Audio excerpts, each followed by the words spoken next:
Bleak House by Charles Dickens, Chapter 6, Quiet at Home. The daylight had brightened very much, and still brightened as we went westward. We went our way through the sunshine and the fresh air, wondering more and more at the extent of the streets, the brilliancy of the shops, the great traffic, and the crowds of people whom the pleasanter weather seemed to have brought out like many-colored flowers. By and by we began to leave the wonderful city, and to proceed through suburbs, and at last we got into a real country road again, with windmills, rick yards, milestones, farmers' wagons, scents of old hay, swinging signs, and horse troughs, trees, fields, and hedgerows. It was delightful to see the green landscape before us, and the immense metropolis behind. A wagon with a train of beautiful horses came by us. Said Richard, "Hulloa! What's the matter?" We had stopped, and the wagon had stopped too. "Our postilion is looking over the wagoner," said Richard, "and the wagoner is coming back after us. Good day, friend." The wagoner was at our coach door. "Why, here's an extraordinary thing," added Richard, looking closely at the man. "He has got your name, Ada, in his hat."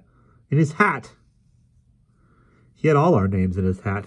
Tucked within the band were 3 small notes, one addressed to Ada, one to Richard, and one to me. These the wagoner delivered to each of us respectively, reading the name aloud first in answer to Richard's inquiry from whom they came. He briefly answered, "Master, sir, if you please," and putting on his hat again, cracked his whip and went away. "Is that Mr. Jarndyce's wagon?" said Richard, calling to our post-boy. "Yes, sir," he replied, "going to London." We opened the notes. Each was a counterpart of the other, and contained these words in solid plain hand. "I look forward, my dear, to our meeting easily and without constraint on either side. I therefore have to propose that we meet as old friends and take the past for granted. It will be a relief to you possibly, and to me certainly. And so, my love to you, John Jarndyce." I had perhaps less reason to be surprised than either of my companions, having never yet enjoyed an opportunity of thinking one whom had been my benefactor and sole earthly dependence through so many years. I had not considered how I could think of him, my gratitude lying too deep in my heart for that. But I now began to consider how I could meet him without thanking him, and felt it would be very difficult indeed. The notes retrieved in Richard and Ada revived in Richard and Ada a general impression that they both had, without quite knowing how they came by it, that their cousin, Jarndyce, could never bear acknowledgment for any kindness he performed, and that sooner than receive any, he would resort to the most singular expedients and evasions, or would have run away.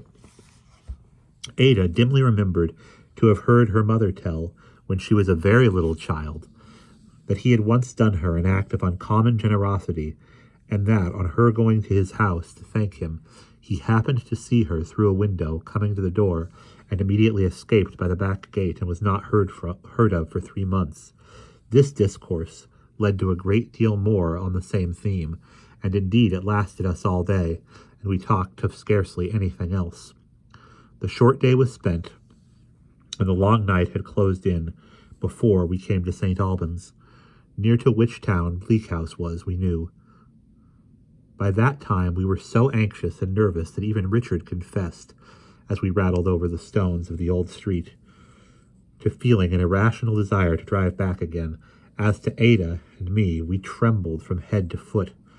When we turned out of town round a corner, and Richard told us that the postboy, who had for a long time sympathized with our heightened expectation, was looking back and nodding, we both stood up in the carriage and gazed round upon the open country and the starlight night for our destination. There was a light sparkling on the top of a hill before us, and the driver pointed to it with his whip, and crying, "That's Bleak House!" put his horses into a canter and took us forward at such a rate uphill though it was, that the wheels sent the road drift flying about our heads like spray from a watermill. Presently we lost the light, presently saw it, presently lost it, presently saw it, and turned into an avenue of trees and cantered up toward where it was beaming brightly. It was in a window of what seemed to be an old-fashioned house, with 3 peaks in the roof in front. A bell was rung as we drew up, and amidst the sound of its deep voice in the still air, and the distant barking of some dogs, and a gush of light from the open door, and the quicksand beating of our own hearts, we alighted, in no inconsiderable confusion. "Ada, my love, Esther, my dear, you are welcome. I rejoice to see you. Rick, if I had a hand to spare at present, I would give it you." The gentleman who said these words, in a clear, bright, hospitable voice, had one of his arms round Ada's waist and the other round mine, and kissed us both in a fatherly way, and bore us across the hall into a ruddy little room, all in a glow with a blazing fire. Here he kissed us again, and opening his arms, made us sit down, side by side, on a sofa neath the hearth. I felt that if we had been at all demonstrative, he would have run away in a moment. "Now, Rick," said he, "I have a hand at liberty. A word in earnest is as good as speech. I am heartily glad to see you. You are at home. Warm yourself." Richard shook him by both hands, with an immediate mixture of respect and frankness, and only saying, "You are very kind, sir. We are very much obliged to you," laid aside his coat and hat, and came up to the fire. "And how did you like the ride? And how did you like Mrs. Jellyby, my dear?" said Mr. Jarndyce to Ada. While Ada was speaking to him in reply, I glanced, I need not say with how much interest, at his face. It was a handsome, lively, quick face, full of change and motion, and his hair was silvered iron gray. I took him to be nearer 60 than 50, but he was upright, hearty, and robust. From the moment of his first speaking to us, his voice had connected itself with an association in my mind that I could not define. But now, all at once, a something sudden in his manner, and a pleasant expression in his eyes, recalled the gentleman in the stagecoach 6 years ago, on the memorable day of my journey to Reading. I was certain it was he. I never was so frightened in my life as when I made the discovery, for he caught my glance, and appearing to read my thoughts, gave such a look at the door that I thought I had lost him. However, I am happy to say, he reminded me where he was, and asked me what I thought of Mrs. Jellyby. "She exerts herself very much for Africa, sir," I said.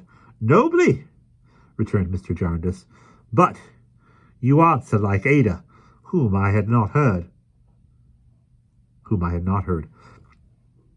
You think something else, I see." "We rather thought," I said, glancing at Richard and Ada, who entreated me with their eyes to speak, "that perhaps she was a little unmindful of her home." "Flawed!" cried Mr. Jarndyce. I was rather alarmed again. "Well, I want to know your real thoughts, my dear. I may have sent you there on purpose." "We thought that perhaps," said I, hesitating, "it is right to begin with the obligation of home, sir, and that perhaps, while those are overlooked and neglected, no other duties can possibly be substituted for them." The little Jellybys," said Richard, coming to my relief, "are really, I can't help expressing myself strongly, sir, in a devil of a state." "She means well," said Mr. Jarndyce hastily. "The wind's in the east." "It was in the north, sir, as we came down," observed Richard. "My dear Rick," said Jarndyce, poking the fire, "I'll take an oath it's either in the east or going to be. I am always conscious of an uncomfortable sensation now and then when the wind is blowing in the east." "Rheumatism, sir," said Richard. "I dare say it is, Rick. I believe it is. And so to the little Jell. I had my doubts about him. Oh, Lord, it's easterly," said Mr. Jarndyce. He had taken 2 or 3 undecided turns up and down while uttering these broken sentences, retaining the poker in one hand and rubbing his hair with the other, with good-natured vexations at once so whimsical and so lovable that I am sure we were more delighted with him than he could possibly have expressed in words, than we could possibly have expressed in words. He gave an arm to Ada and an arm to me, and bidding Richard bring a candle, was leading the way out when suddenly he turned to us. When he suddenly turned us all back again. "Those little jellybees, didn't you now? If it had rained sugar plums or three-cornered raspberry tarts or anything of that sort," said Mr. Jarndyce. "Oh, cousin," Ada hastily began. "Good, my pretty pet, I like cousin. Cousin John, perhaps, is better." "Then Cousin John," Ada laughably began again. "Ha, ha! Very good indeed," said Mr. Jarndyce with great enjoyment. "Sounds uncommonly natural. Yes, my dear?" "It did better than that. It rained Esther." "Aye?" said Jarndyce. "What did Esther do?" "Why, Cousin John," said Ada, clasping her hands upon his arm, "Esther was their friend directly. Esther nursed them, coaxed them to sleep, washed and dressed them, told them stories, kept them quiet, brought them keepsakes. My dear girl, I had only gone out with Peepy after he was found, and given him a little tiny horse. And Cousin John, she softened poor Caroline, the eldest one, so much, and was so thoughtful for me, and so amiable. No, I won't be contradicted, Esther dear. You know it's true." The warm-hearted darling leaned across her Cousin John and kissed me, and then, looking up in his face, boldly said, "At all events, Cousin John, I will thank you for the companion you have given me." I felt as if she challenged him to run away, but he didn't.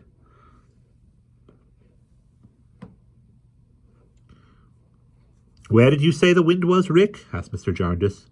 "In the north as we came down, sir." "You are right. There's no east in it. A mistake of mine. Come, girls, come and see your home." It was one of those delightful irregular houses where when you go up and down steps out of one room into another, and where you come upon more rooms when you think you have seen all there are, and when you find still older cottage rooms in unexpected places with lattice windows and green growth pressing through them. Mine, which we entered first, was of this kind, with an up and down roof that had more corners in it than I ever counted afterwards, and a chimney. There was a wood fire on the hearth, paved all around with pure white tiles. Out of this room you went down 2 steps into a charming little sitting room, looking down upon a flower garden, which room was henceforth to belong to Ada and me. Out of this you went up 3 steps into Ada's bedroom, which had a fine broad window commanding a beautiful view, to which there was a hollow window seat. Out of this room you passed into a little gallery, with which the other best rooms, only 2, communicated, and so by a little staircase of shallow steps down into the hall. But if instead of going out at Ada's door, you came back into my room, and went out at the door by which you had entered, and turned up a few crooked steps that branched off from the stairs, you lost yourself in passages with mangles in them and 3-cornered tables. From these you came on Richard's room, which was part library, part sitting room, part bedroom. Out of that you went straight to the plain room, where Mr. Jarndyce slept all the year round with his window open. Out of that you came into another passage, but there were back stairs, and where you could hear the horses being rubbed down outside the stable. The furniture, old-fashioned rather than old, like the house, was as pleasantly irregular. Ada's sleeping room was all flowers in chintz and paper in velvet, in needlework in the brocade of 2 stiff courtly chairs, which stood, each attended by a little page of a stool for greater state on either side of the fireplace. Our sitting room was green, and had framed and glazed upon the wall numbers of surprising and surprised birds, staring out of pictures at the death of Captain Cook, and at the whole process of preparing tea in China, as depicted by Chinese artists. In my room there were oval engravings of the month's ladies' haymaking for June, smooth-legged noblemen pointing to village steeples for October, all the movables from the wardrobe to the chairs and tables, hangings, glasses, even the pin cushions and scent bottles in the dressing tables displayed the same quaint variety. They agreed in nothing but their perfect neatness, their display of the whitest lilies, and their storing up wheresoever the existence of a drawer, small or large, rendered it possible, of quantities of rose leaves and sweet lavender. Such were our first impressions of Bleak House. "I am glad you like it," said Mr. Jarndyce, when he had brought us round again to Ada's sitting room. "It makes no pretences, but it is a comfortable little place. I hope, and will be more so, with such bright young looks in it. You have barely half an hour before dinner. There's no one here but the finest creature upon earth, a child." "More children, Esther," said Ada. "I don't mean literally a child," pursued Mr. Jarndyce, "not a child in years. He is a grown-up. He is at least as old as I am, but in simplicity and freshness and enthusiasm and a fine, guileless inaptitude for all worldly affairs, he is a perfect child." We felt he must be very interesting. "He knows Mrs. Jellyby," said Mr. Jarndyce. "He is a man of attainments and of captivating manners. He has been unfortunate in his affairs and unfortunate in his pursuits, in his family, but he don't care. He's a child." "Did you imply that he has children of his own, sir?" inquired Richard. "Yes, Rick, half a dozen. More, nearer a dozen, I should think. But he has never looked after them. How could he? He wanted somebody to look after him. He is a child, you know," said Mr. Jarndyce. "Harold Skimpole's children have tumbled up somehow or other. The wind's getting round again, I'm afraid. I feel it, rather." Richard observed the situation was exposed on a sharp night. "It is exposed," said Mr. Jarndyce. "No doubt that's the cause. Bleak House has an exposed sound." Our luggage having arrived, and being all at hand, I was dressed in a few minutes, and engaged in putting my worldly goods away, when a maid brought a basket into my room with 2 bunches of keys in it, all labelled. "For you, miss, if you please," said she. "For me?" said I. "The housekeeping keys, miss." I showed my surprise, for she added, with some little surprise on her own part, "I was told to bring them as soon as you was alone, miss. Miss Summerson, if I don't deceive myself." "Yes," said I, "that is my name. The large bunch is the housekeeping, and this little bunch is the cellars, miss. Any time you was pleased to appoint tomorrow morning, I was to show you the presses and things they belong to."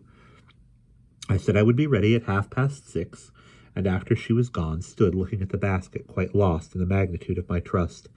Ada found me thus, and had such a delightful confidence in me when I showed her the keys and told her about them, that it would have been insensibility and ingratitude not to feel encouraged.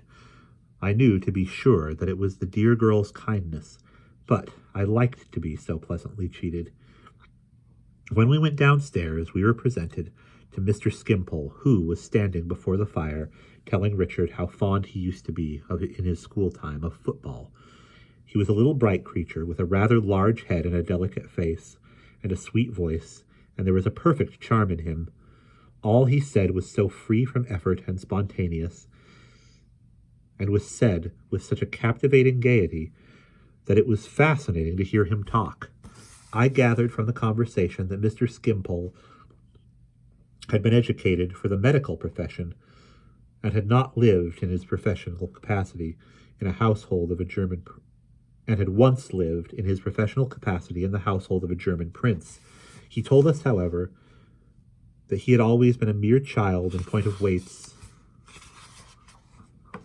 and measures, and had never known anything about them. He had never been able to prescribe with the requisite accuracy of detail. The prince at last objecting to this, the engagement terminated, and Mr. Skimpole having, as he added with delightful gaiety, nothing to live upon, but love, fell in love, and married, and surrounded himself with rosy cheeks. His good friend Jarndyce, and some other of his good friends, then helped him, in quicker or slower succession, in several openings in life, but to no purpose, for he must confess to 2 of the oldest infirmities in the world. One was that he had no idea of time, the other was that he had no idea of money, in consequence of which he never kept an appointment, never could transact any business, and never knew the value of anything. Well, so he had got on in life, and here he was. He was very fond of reading the papers, very fond of making fancy sketches with a pencil, very fond of nature, very fond of art. All he asked of society was to let him live. That wasn't much. His wants were few. All this, and a great deal more, he told us, not only with the utmost brilliancy and enjoyment, but with a certain vivacious candor. He was quite enchanting. If I felt at all confused at that early time in endeavoring to reconcile anything he said with anything I thought about the duties and accountabilities of life, I was confused by not exactly understanding why he was free of them. That he was free of them, I scarcely doubted. He was so very clear about it himself. "I covet nothing," said Mr. Skimpole, in the same light way. "Possession is nothing to me. It's only you, the generous creatures whom I envy," said Mr. Skimpole, addressing us, his new friends, in an impersonal manner. "I envy you your power of doing what you do. It is what I should revel in myself. I don't feel any vulgar gratitude to you. I almost feel as if you ought to be grateful to me for giving you the opportunity of enjoying the luxury of generosity. I know you like it. For anything I can tell, I may have come into the world expressly for the purpose of increasing your stock of happiness." Mr. Jarndyce patted him on the head with a smile, as if he had really been a child, and, passing a step or two on, and stopping a moment, glanced at the young cousins. His look was thoughtful, but had a benignant expression on it, which I often, how often, saw again. The room in which they were communicating with that in which he stood was only lighted by a fire. Ada sat at the piano.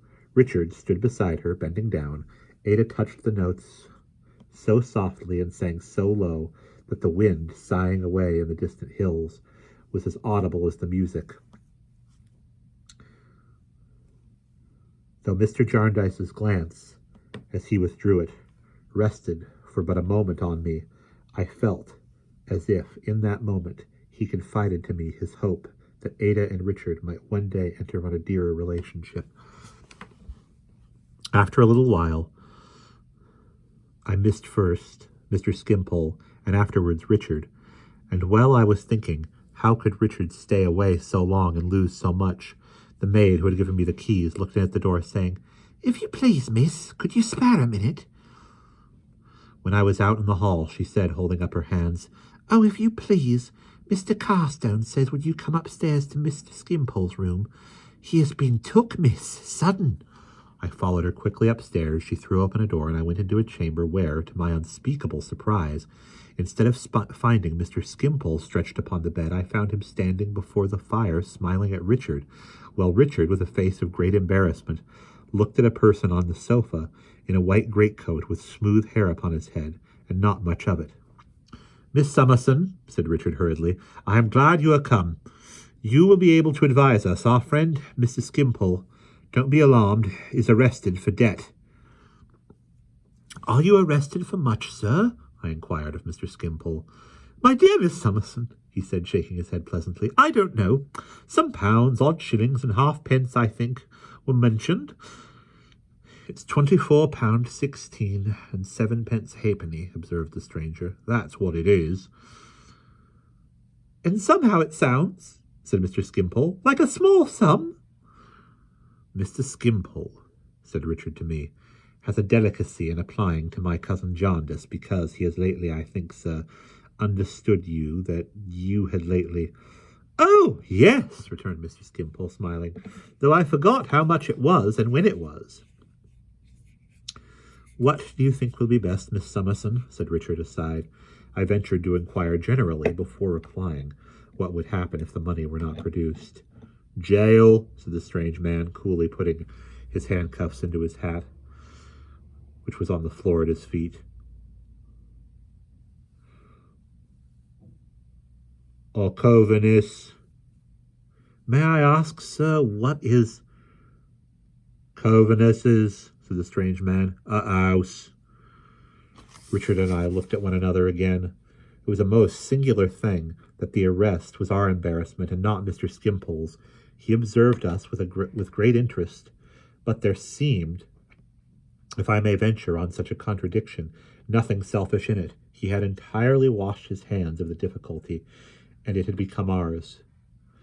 I thought, he suggested as good-naturedly to help out, that being parties in a chancery suit concerning, as people say, a large amount of property, Mr. Richard or his beautiful cousin or both could sign something, or make over something, or give some sort of undertaking, a pledge or bond. Not a bit of it, said the strange man.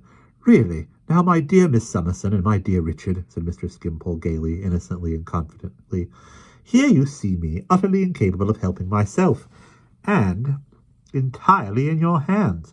I only ask to be free. The butterflies are free. Mankind will surely not deny to Harold Skimpole what it concedes to the butterflies. My dear Miss Summerson, said Richard in a whisper, I have £10 that I received from Mr. Kenge. I must try what that will do. I possessed 15-odd shillings, which I had saved from my quarterly allowance during several years.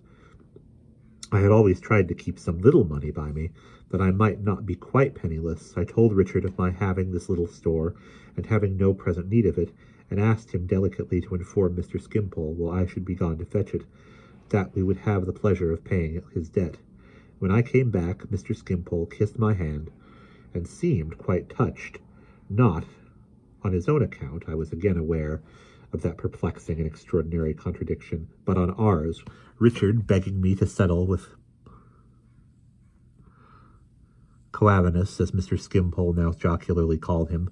I counted out the money, and received the necessary acknowledgments. The stranger put the money in his pocket, and shortly said, Well then, I'll wish all a good evening, miss. As our absence had been long enough already to seem strange downstairs, I returned at once and found Ada sitting at work by the fireside, talking to her cousin John.